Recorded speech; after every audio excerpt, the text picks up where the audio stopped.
Okay. You ready? Okay. Welcome to Linux, except Linux is a metaphorical pool. We are metaphorically diving into it, as this presentation contains more details about the kernel and accompanying operating environment commonly known as Linux. Is the ceiling saying things? If you want to ask anonymous questions during the presentation, go to that. If you want to let us know you're here, you can do that, which I think Cody cares about.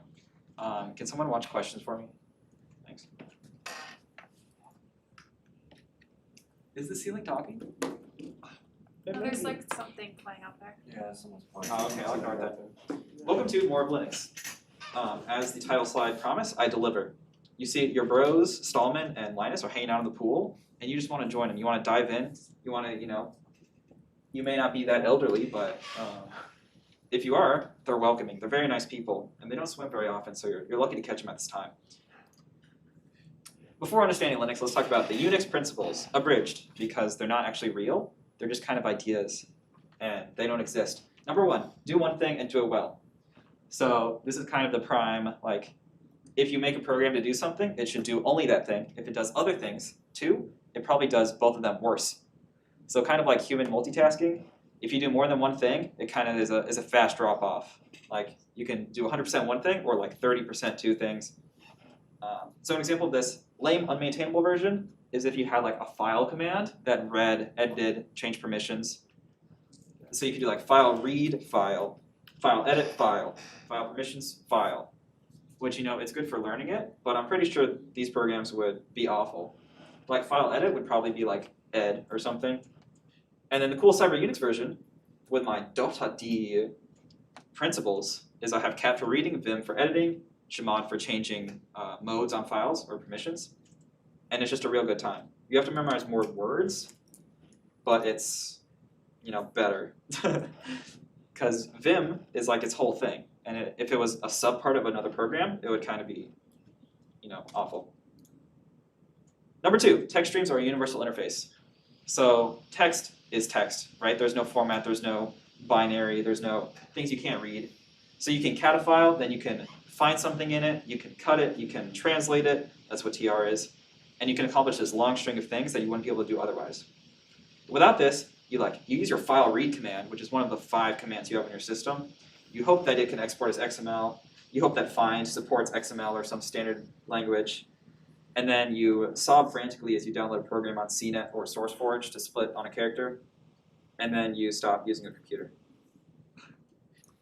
Number 3, keep it simple, stupid, is if something is simple and easy and maintainable, understandable, then people will use it and it won't be awful. So a real life example of this is WireGuard is a super nice VPN that's like 4,000 lines of C. And then compare that to OpenVPN, which works, but is like super bloated and people find security holes in it like every other week. Number 4, everything is a file, even processes. You're running World of Warcraft, that's a file. You didn't think it was, but it is. So that's kind of goes hand in hand with text as a universal input. If files contain text and text is everything, then everything is everything. Linux. Number 5, if a program has nothing interesting to say, it won't say it. So if you're running a program and it's like, it worked, I don't care. Stop wasting my terminal space. So it'll just say nothing. Oh my God, I just got news. Your Linux computer has been hacked. Again, and it's still in Kentucky. I don't know why you keep letting this happen, but we need to figure out who did it. So if you guys want to SSH to that, man, I hope it works. I don't think I fixed it.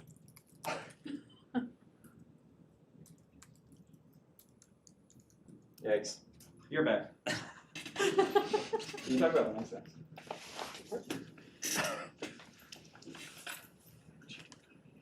Just go talk about Linux. What about your favorite command? You're not in a frame. You need to be right there. Wait, talk about that. Talk about Linux chat.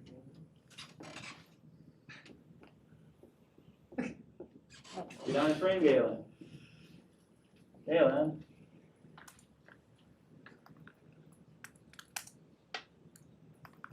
Well, all right, we're back with this. Hi, welcome back. As you see, it works now. So we can SSH to cyberlord@devsec.club, port 4011. If you can't see that, that's unfortunate. So the password is going to be password1bang. If you haven't seen this before, oh my god. Okay, we'll look at that later. The password is password1bang, which is that. People use bang to say exclamation mark because it frightens you and it's like a gunshot. So I'm going to expand this real quick. Windows is so great. Okay, we got a message from someone who claims to be an elite hacker man, and we have met and triumphed over his evil twin, clone, or long-distance friend. It's kind of ambiguous. Mucus Liller. This seems to be a callback from the DC101, which is when we learned to use the command line. If you weren't there, just pretend like you were. So the message seems to be one of vengeance. So we're going to have to conquer this system in order to acquire Linux skills. I'm excited. I don't know if you guys are. Number 1, file system. So there are files on a system. This is called the file system. These files are important because everything on Linux is a file. What do I mean by that? If I go to the root here, which is / and then /law, which means list, and then show all, like things that start with a dot, we'll see here that this is the top level. This is the root directory, right? So everything is below /. So the bin right here, that's for binaries. You see it's actually a sneaky symlink to user bin because reasons. CD-ROM, in case you have a CD-ROM. Lib is for libraries. Etsy is super handy for competitions because it usually contains all service configurations. You have a service, probably in Etsy. The configuration, that is, not the actual service. Probably going to be in bin. Var is right here. People often put var on a different partition, which means a different section of your hard drive. Because if people overfill it with logs, like someone scans your web server for 12 hours while you're on vacation, that might fill up your hard drive, which would be really unfortunate because if the var folder is on the rest of your hard drive, it just crashes the whole thing because there's no space. Temp is temporary files. So you reboot your computer, all the temporary files are gone. They're dead. So let's check out var. Oh my gosh, just by chance we see that the hacker has left a hackerlog.txt in this here var. Let's use our super cool pager. Let's hackerlog. Okay, what the heck? Okay, Windows doesn't work, but so it says, I woke up at 12:40 p.m. Then I want to hack news because he's a hacker. It makes sense, but I'm not sure this is relevant. He seems to have read a lot of posts, and then he hacked my box, and he made a new SUID binary on the system. Okay, well, we're going to quit this. If you guys don't know what I just did or what's happening, you probably should watch the previous presentation, DC101. All right, so now we're going to talk about pseudo file systems. You know how I said everything's a file, even processes? This is it doesn't really make sense because, right, you run something, does it make a file? That doesn't seem very efficient. But what I actually mean is the proc pseudo file system. So this is things that look like files, right? The blue things here are folders, and the white things are files. So my cat C groups, it's going to be here are your C groups. But this is actually read as this is created as you read it.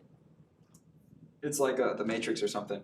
So you go into this folder, and then when let's say I want to read stats about my bash session, I can do proc self stats. So it's saying numbers. So if you want to see exactly what these numbers mean, you can do man proc, and then it will tell you things. I'm not going to read that because you can read it yourself. But files are here. So each one of these folders is a PID, process ID, we'll talk more about later.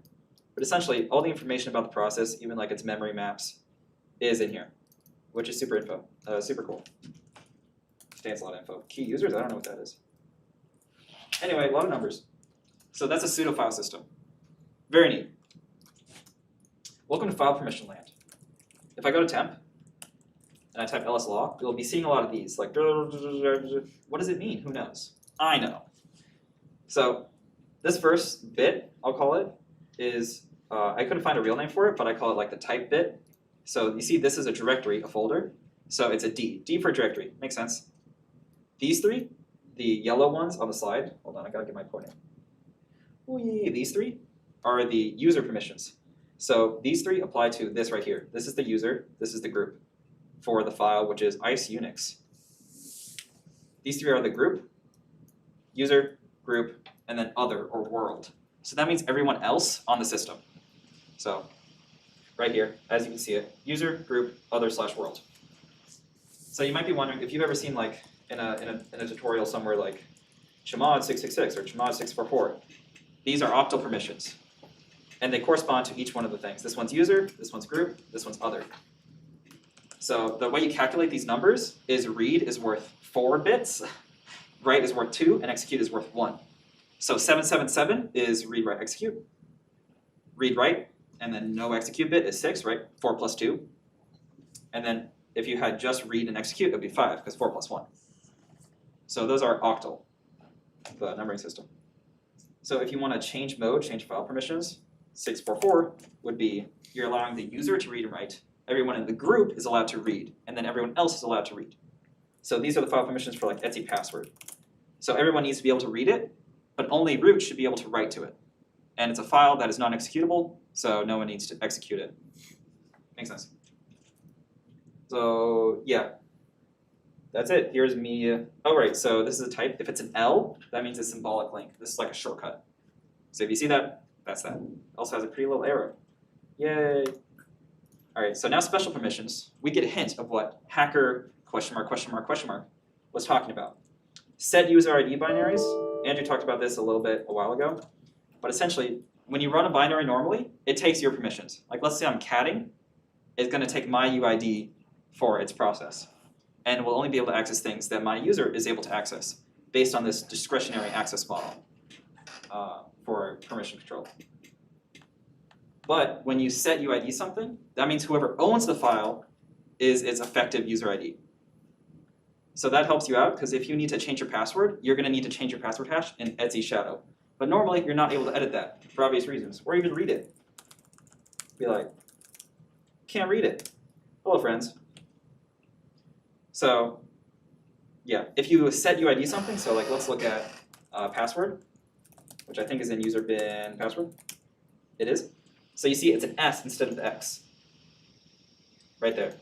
So it's not S bit for the group, only for the user, which is root. So when you run user bin password, it runs as root, effectively, pretty much.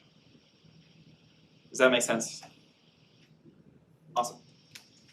Sticky bits are very rare, they don't really matter that much, but you can see it in temp. And you see it has this little T on the end of most things in the folder. That means only the person who created it can delete it.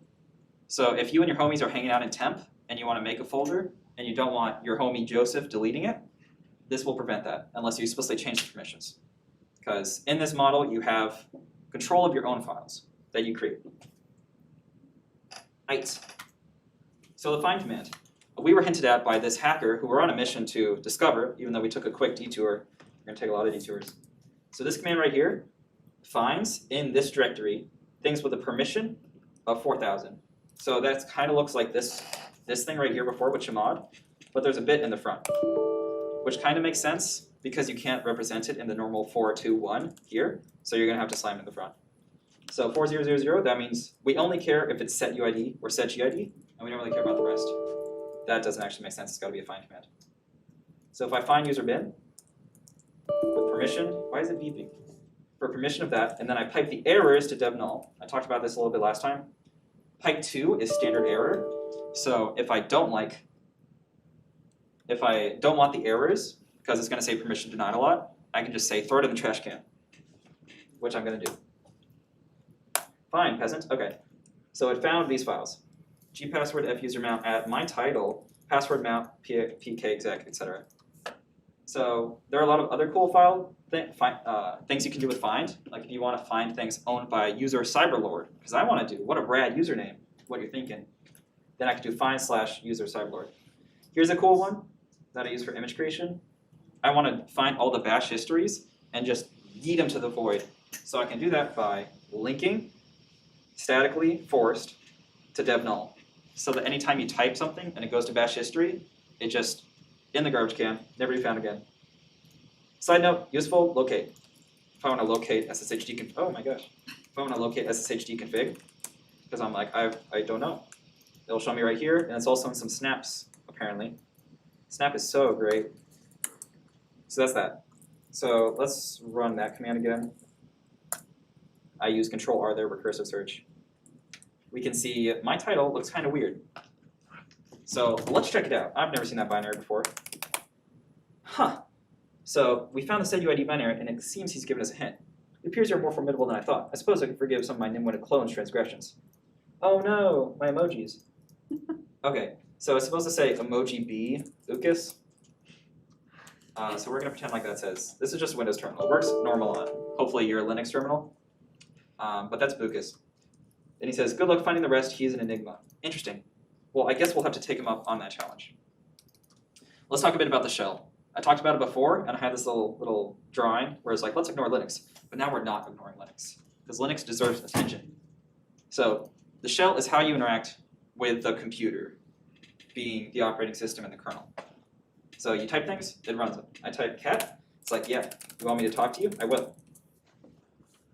So this thing right here is the shell. This is a born again shell or bash. Do man bash, it's going to be like, yep, born again shell, GNU. So there are a lot of shells. In the beginning, there was like sh, but no one actually uses sh anymore. It's actually fake, and it's actually dash, which I'm sure a lot of, oh my god, I'm sure a lot of you are sad about this.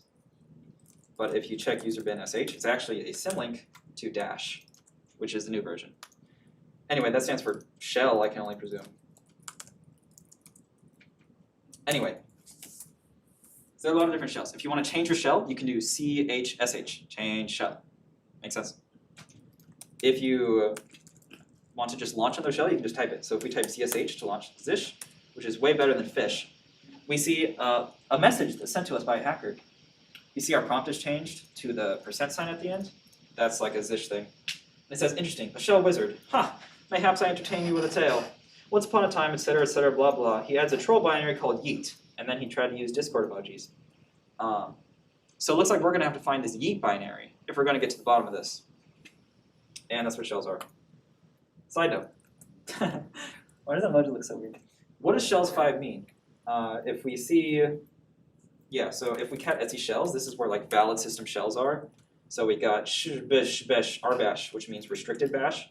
Tmux is a shell, I'll take it. Screen, zish, fish. So a lot of programs will check this file if they're valid. It doesn't actually say see valid shells, probably because fish killed it, because fish is bad. But if we do man shells, it will give us this page, and we see shells 5 up there. That means that's the section of the man page it's in. So if we do man, oh my gosh. There it is. So we see number 1 is executable programs, number 2 system calls and other stuff, and the one we're looking for is file formats and conventions. So that's 5. Rad, cool. Moving on. Shell environment. When you run your shell, a lot of other things get run that you didn't approve of, which I'm sure makes you furious. Essentially, it sets up your profile and your environment. So any autocomplete, any cool colors you get are probably running in profile, profile D, or bash.bashrc for global, or .bashrc, .zishrc, .fishrc, I assume. These are local files per user that you can put whatever you want in. RC stands for run command, and you'll be seeing that a lot. So when we saw this message, he probably put it in our zishrc. So let's check it out. Yeah. So our zishrc is just a command to say echo. And we're going to have to remember that yeet was a thing. If we want to reset our terminal, I can just, okay, ignore that. I can type reset, and it will reset everything. So if you like cat dev random, and it just breaks everything.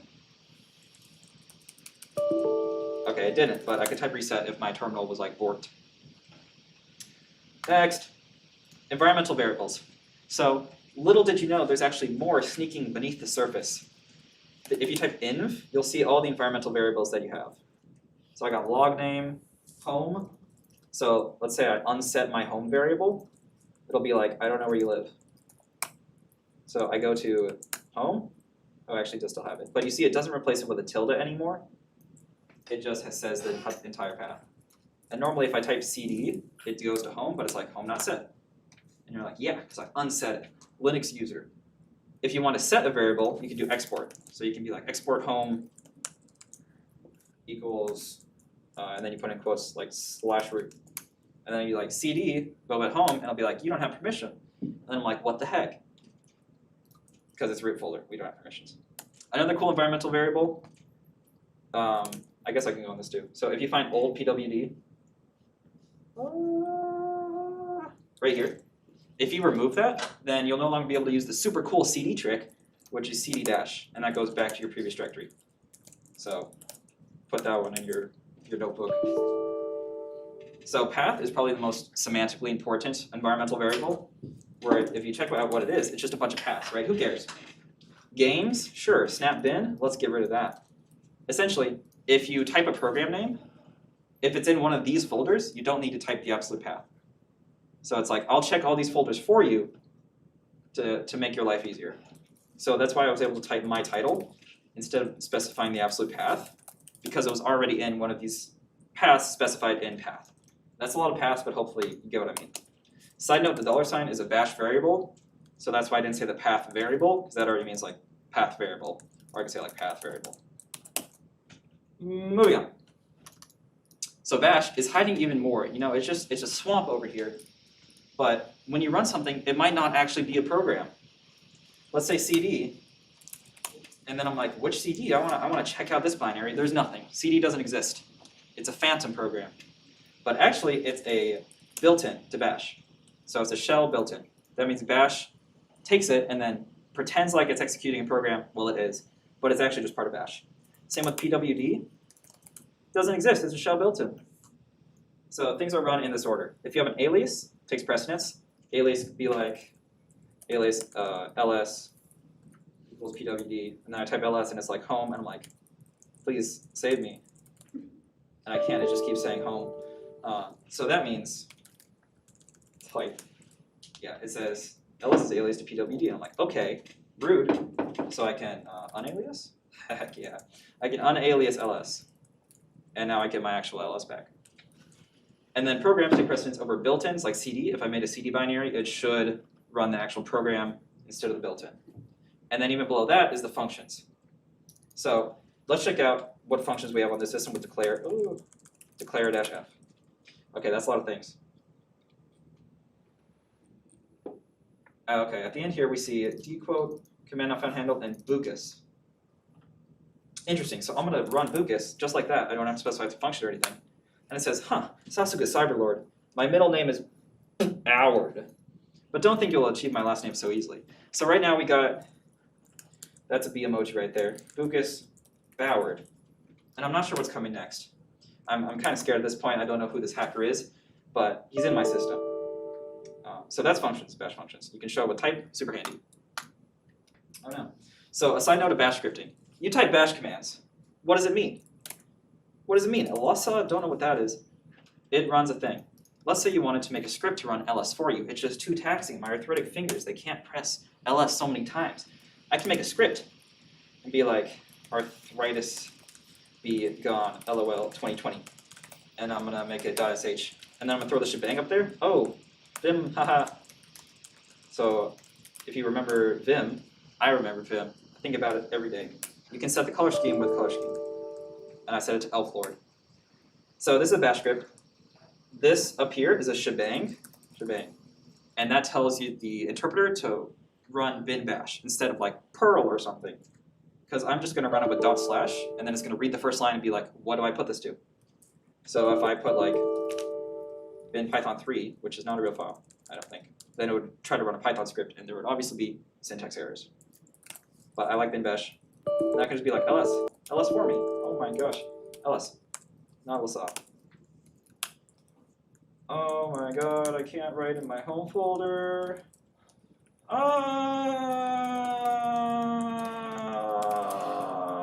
Okay, it's back. Oh, no. So now I can bash lol.sh, and it will ls for me. Now all I have to press is like 9 characters instead of 2. So you can see how this can be a great adventure. Another thing for bash I want to talk about, command substitution. Let's say you want to take the output of one command and put it to the input of another one. I wanted to do this like 6 times this week. So let's say I want to ls the command, which is found by which sudo. So which just says, here's a binary. I'm like, which sudo? Which sudo am I using? This is helpful for if you have multiple binaries in different paths. It will tell you which one it's actually using, which one takes precedence. Which, by the way, it goes from here on. So if you have something here, it'll take it over this one, over this one, over this one. And then if you have a game name something, it's almost last precedence. But it will start running if it's the only unique one. So I say which sudo, and I'm like, I want to ls that. And I can't stand writing 2 lines. And what you could do is you could do lslaw, and then take the output of this command with this like subshell prepended by a $, which is a variable indicator. And then it's like, wow, I took output, I put input, wizard. Yep. So you can also do while loops, even in your terminal. You'd be like, while true, do echo high, and then you'd be like, done. And it's going to echo high a lot. Die. It's unstoppable. Is it actually? Okay, we're back. So you can do loops, you can do if statements. It's a real language, trust me.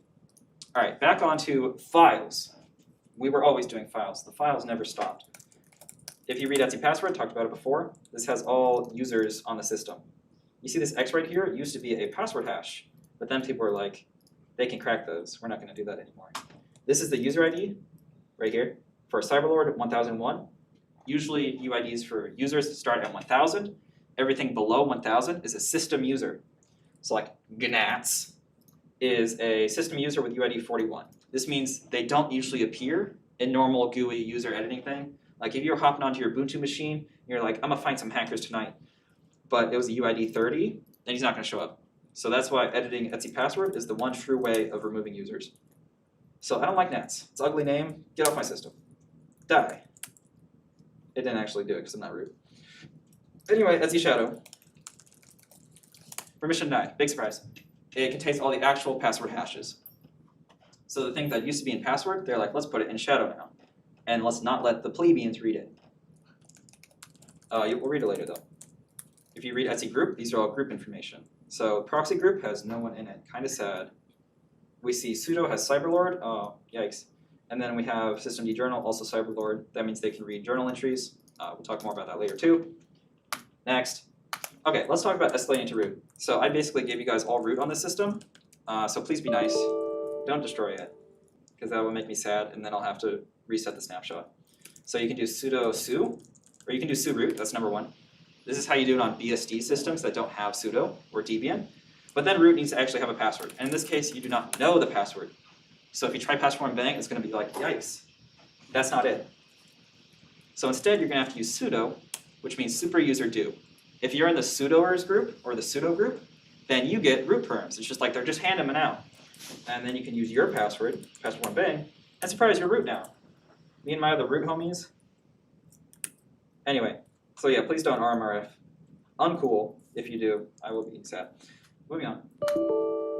So sudo-i is sudo interactive. Sudo su is running substitute user as super user do. So these are not the same as you. Thank you for beeping Windows. So users.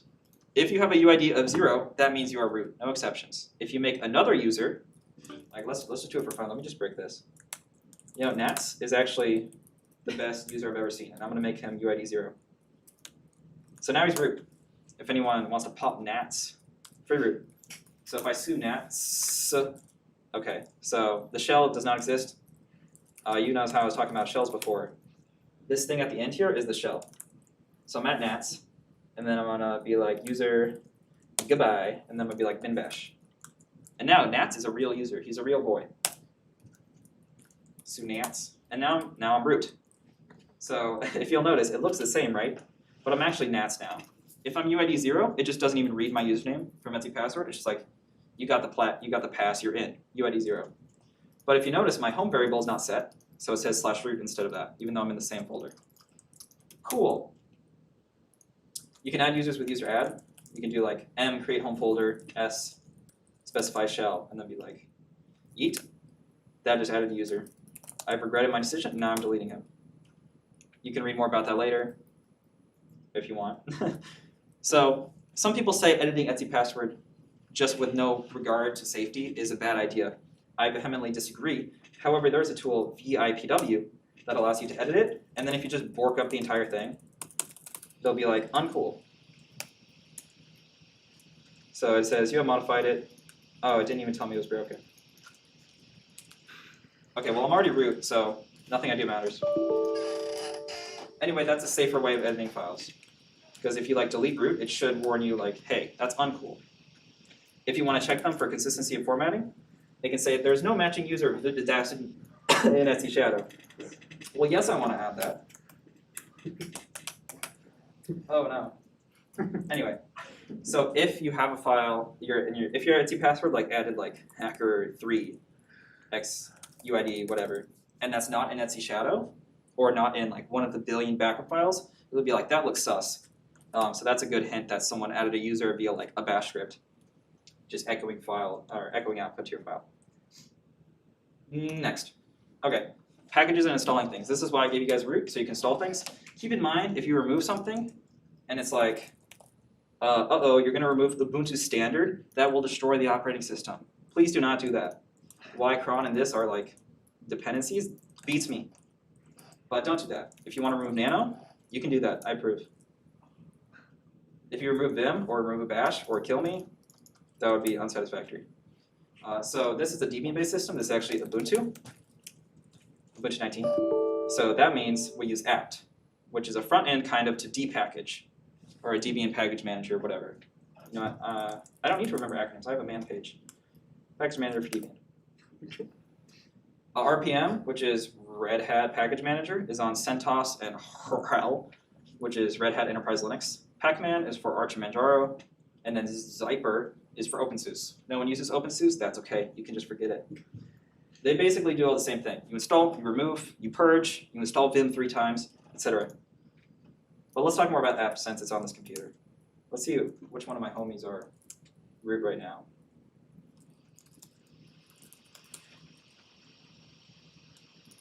Like none of them. Wait, that might, I don't know how this works. Anyway, let's install a package. Let's install Apache 2. Yeet. So essentially you just type apt install, you see a bunch of text. If you did not see what I wrote, I typed, okay, that's a lot of things. Okay, so it failed everything because I already have another web server, Nginx, the superior web server. So I typed apt install, so that's advanced package tool install, and then the package name. So I want to install nano back. I forgive nano, it can return. And then you'll see here, when you install a sufficiently large enough package, so like I'm going to install debsums, it'll give me capital Y, lowercase n. That means this is the default, so if you just press enter, it'll just say, okay. So if you waste a key press by pressing Y, you might be expelled. All right, so if you want to remove something, let's say I want to remove nano again. My grace has been expired. I can purge it instead, and that'll remove all configuration files that go along with it. Luckily, nano is not a service, so it doesn't really have any. But if it did, those would pop it. Apt auto remove. Okay, so it says use apt auto remove to remove this because it installed libdumbnet1. Nice. And you can apt auto remove it, and that will any dangling dependencies will obliterate them.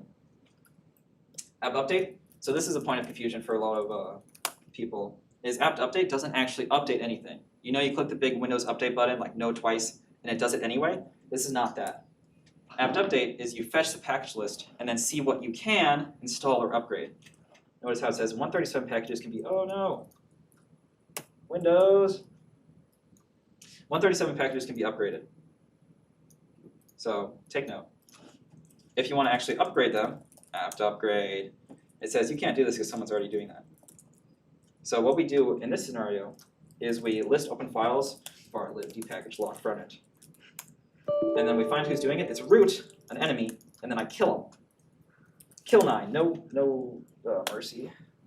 Kill him. No! Okay, so he's dead already. Anyway, now we can apt upgrade, and it's going to say, yes. It's going to take a while. I'm canceling upgrades because I am low attention span. And if you want to install everything, like if you want to upgrade your distro, if you want to get like the juice, like the kernel, then you do apt full upgrade. That will remove packages if needed. Whereas upgrade just tries to make everyone happy and just add things. Next, services and daemons, which I pronounce Daemons. You can't stop me. Services and daemons are programs that run in the background. To handle these, you need an init system or a very dedicated intern. In the beginning, and still for BSD, there were a bunch of bash scripts, and they basically just all called each other. So it was like this big network of just bash heaven, I guess. And these were just, you just chuck them in the init D directory, and then you write some crap in it, and then it launches it. and that's an init manager. So that's mostly how sys5 in it, and before it's sys3.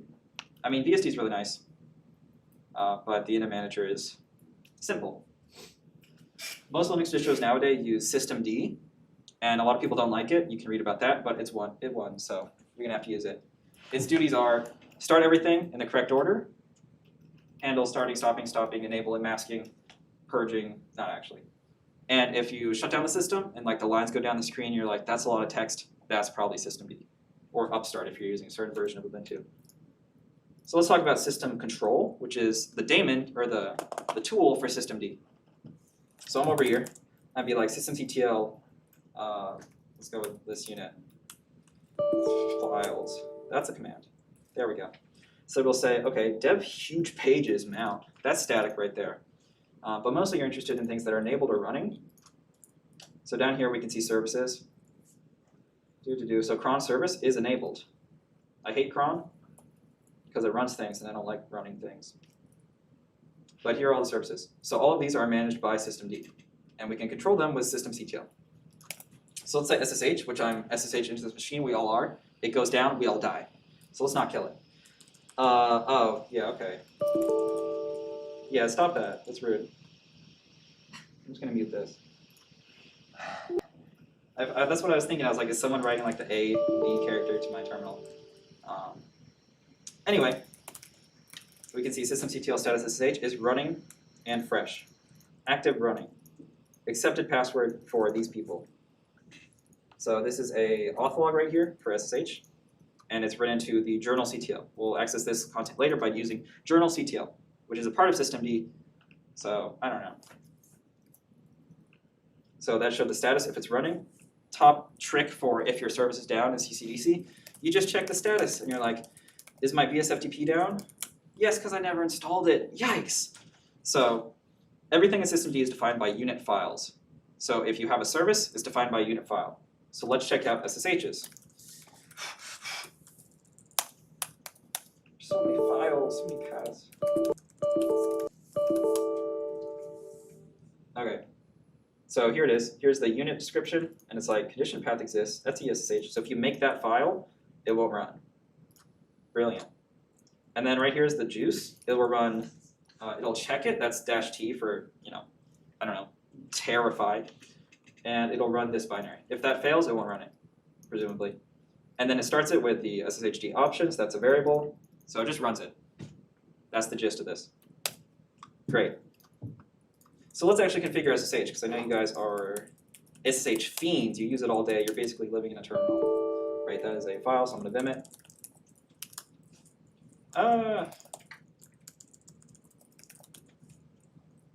Okay, so 3 things you should probably change in your... Oh wait, no, let's do that later. Right, I jumped ahead. So first, if you want to stop a service, like I hate cron. Cron is dead, rest in peace.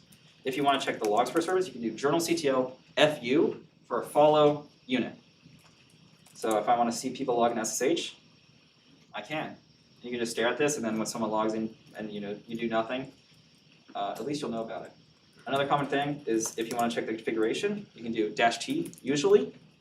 This is kind of violating my Unix principles by saying everything's good, bruh. And so I'm gonna mute it forcefully so I can pretend like everything's good in this world. So I'm piping dev, apparently standard error. Brilliant. Everything's good for the world. And this is an exit status, so that's 0, that means it succeeded. If I did something bad, like if I grep for content that doesn't exist, it's going to be like no such file or directory, and the return code will be 2, or non-0 means bad. Next. So let's actually configure SSH. You're going to hop on the SSHD train. You got to fix your elf lords, and then you can jump to permit root login, and it's already yes. So I'm going to be like no. I wasn't done there. So if you don't want to set the same settings every time, you can set them in your vimrc, but I'm too lazy. So we're also going to change permit empty passwords to no, or at least confirm it. And then protocol 2 is probably already set up here, but I'm just going to be explicit. Great, we did it. And then if you want to actually have the configuration take effect, you got to do systemctl restart, another thing. That didn't kick me out, because because cool trick, it doesn't actually kill current SSH sessions. So if you noodle your way in to a system, and then you restart SSH and you're like, I'm secure, yes. The sessions of the hackers who got in at minute 0 are still there. Processes and signals. Welcome to Signal Land. Every process has an ID. If you were a genius, you might put it together that PID means process ID. Oversimplified, a process is a running program. You launch WoW for the 4th time today, that's a process right there. Processes talk to one another through signals. So like if your C program segfaults for the 18th time, that's the kernel telling your program that it's a bad boy. And that's actually a signal. These are common signals you might be familiar with. SIGINT. Oh, the spacebar. SIGINT right there, Control-C, is sending Control-C to the terminal, and then bash is like, okay, I'll SIGINT myself. If I do Control-D, which will kill it, I'm going to launch another session. So I just did Control-D, and then I was like, all right, I'll send exit for you, because that's sig term. If you want to kill something, you have to do signal 9. And that's basically the kernel taking its probably diseased corpse and just cracking it in half, throwing it in the dumpster. So the process can't do anything about that. If you want to see all the signals, you can. By the virtue of terminals, you can print them out like that. So more about catching and not catching things. There are 2 processes, two signals that cannot be caught. That's sig kill, 9, and sig t stop, or just sig stop, which is 19. So you can see right here sig stop, and right here 9 is sig kill. So you know when people like p kill 9, everything, that's not actually syntactically correct. But 9 means they can't do anything about it. So if your process is bad, then you can just bop it with a 9 and it will die. If it doesn't, then I don't know, reboot. Yeah, so I talked about that. So that's bash catching and handling like signal 2s. When it does like the new line thing, you type something, you're like, I hate it. Control-C, new line, SIG it. And segmentation fault are signal 11. So when your process, like in GCC compiled, receives sig v, which as you know, because I wrote it on the slide, is signal 11, sig v. Then it just decides to kill itself. It's not like the segfault made you croak. It's that your program received it and then it was like, okay, my programmer must be doing something wrong. Next, okay. Oh, right, I forgot about yeet. So let's check out yeet. Okay. We have been trolled by Lucas Bauer ? Oh. Okay, so when I press Control-C, if you type all capital yeet, it will launch this. And when you press Control-C, Control-D, it laughs at you in a mocking smiley face. And you are fraught with distraught because you cannot escape. Luckily, this hacker forgot that you can background something with Control-Z. And that stops it. You see this little thing right here is jobs. So if you type jobs, you'll see this is stopped. It's like, I just printed that, you want it again? Yes. And if you do jobs.p, it will tell the PID. So you can go ahead and just kill it. Of course, copy and paste doesn't work. And then when I do jobs, it's like, it's dead. When I type FG, it's gonna be like, oh my gosh. Oh, right. So I trolled, Lucas trolled me. So it also ignores sig term. The default signal that kill sends is 15 or sig term. So as you see, that doesn't work either. I have been latrolled. So I'm going to have to actually kill 9 it. And now it's dead. We've won. Anyway, so this is a subshell. And then you can background it. So this means do commands in like a sub shell, and then the ampersand means background it. So if I run a run in the background, it will let me, and then I'll say command not found. I'm so great at this. If you disown a process, it will probably be sad, and it will keep running when your shell dies. So let's say I run bash again. So I'm 2 shells deep right now, and I run like, oh, it's gonna be really annoying. Why am I doing this? So this will echo high every second, and I've disowned it. So you see there are no jobs. I've been defeated. So even if I kill this, it's still high, and I can't stop it, and it won't stop. So what I'm gonna have to do is I'm gonna have to find it in. Oh my god. Okay. I'm gonna make this bigger. High is not found. Okay, I'm looking for bash. Okay, so that's. Oh no. Okay, I found it. So you see it's disowned, it has no parents.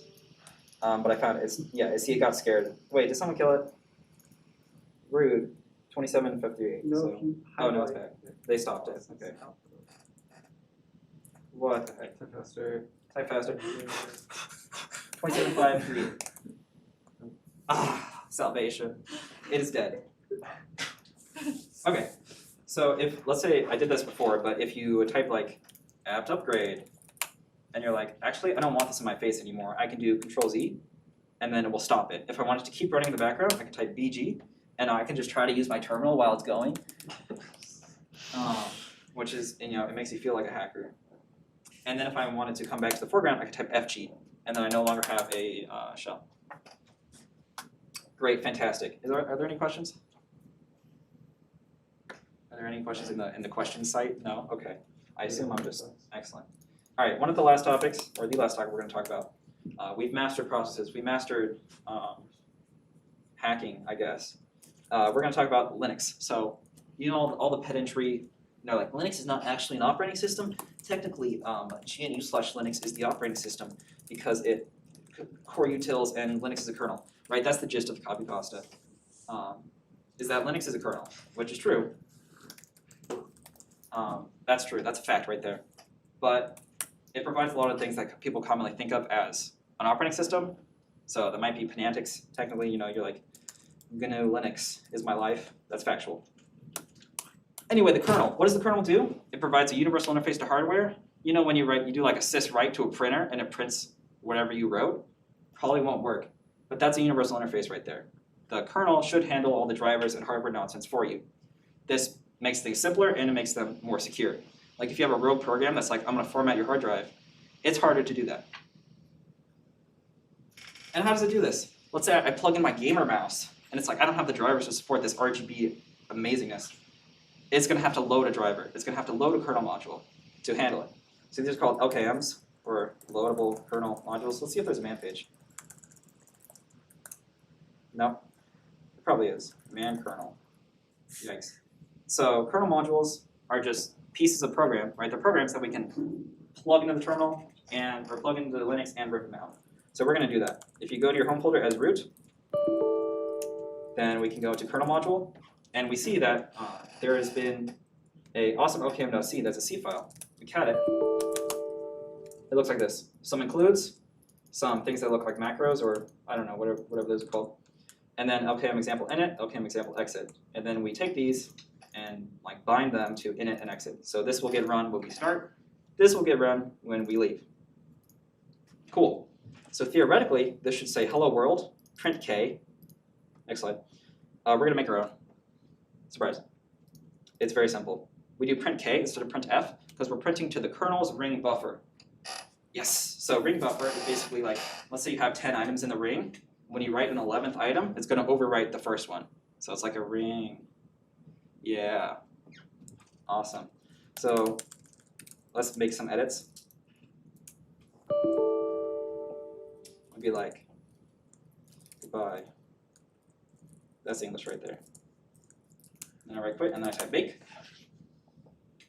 It made it right there. That's what it looks like. That means yes. It's probably going to be red if it's bad. We type that, and it's like, yes, perfect, 0. And then we can do insert mod, ins mod, and then we want the kernel object file, the KO. So I'm going to insert awesome LKM KO. And surprise, we have inserted code into the Linux kernel. How do we know this? Because I said so. Also, if we type dmessage, wow, we will see that at 21,000 seconds, it printed good, question mark, BE, question mark, question mark, question mark, which is exactly what I told it to write. Good little LKM. And if we remove it, then it should say goodbye world. I'll write later world. Sure, same vibe. So we can edit this to be whatever we want. And if it chose to just ignore me with a remove mod, and it hid itself from the list ls mod, which is list modules, that would be approaching rootkit levels of tomfoolery. So essentially, this is really dangerous if you let people do this, because they can write whatever they want, and they're at kernel level, so they can do whatever they want. So it appears that there has been a compiled folder right here, and with something already compiled. So there's no source file, so we're just gonna have to insert it. Which, if you see kernel object lines around, you should just insert them. What's the worst that could happen? Could not insert. Oh, someone already did it. Well, get removed, and now I inserted it. So I typed message, and I'm like, huh, I suppose I've been bested in a cyber arena. My bones are nearly dust. My last name is Biller with a B emoji. It's Bucas Bauer Miller. That's the hacker. That's the evil clone, question mark? Either way, this has been a thrilling mystery, and I'm glad we have solved it. He will be watching over us in our cyber affairs. And that's it. Here's a summary of what we talked about. Any concerns? That's okay, great. Thumbs up. Thank you for coming.